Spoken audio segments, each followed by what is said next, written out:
Yes guys, itong situation dito ngayon sa Quiapo, Evangelista Street, Corner Carriedo. Fiesta na guys ng Nazareno. That was January 9. So andun ang mga images ng Black Nazarene for sale on calendars, tsaka mga t-shirt. Meron siyang image in a maroon color. Yeah, masigla na dito ngayon guys. Andito nga ang punta ng mga tao ngayon kasi dahil sa fiesta. Ang traffic na lang dito guys, ngayon kung po balak kayo pumunta dito, umalis kayo ng maaga, magkaroon kayo ng allowance kasi super traffic. Alam ba, o galing ka ng Espanya or Moraita going to Quiapo, napaka-traffic na guys dito sa Quezon Avenue, Quezon Boulevard, doon along the highway ng Quiapo Church.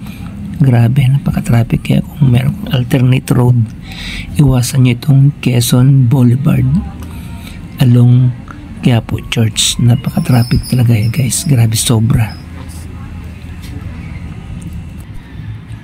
Yes guys, this transition position symbolize Jesus en route to his crucifixion.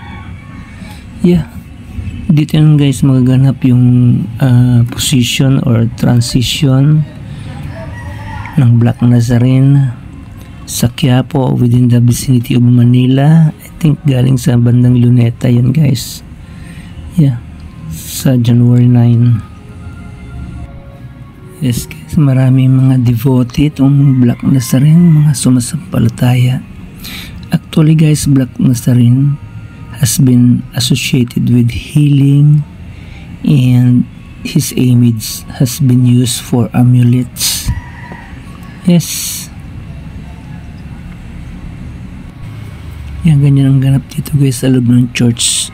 Halos everyday, even weekdays, pag weekends lalong mas marami. Ito weekdays lang, kaya hindi ganun siya masyadong siksikan.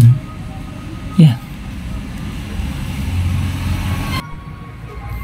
Ngayon guys, marami na mga ganap dito, marami na mga paghahanda silang ginagawa para sa transition or para sa fiesta ng Black Nazarene.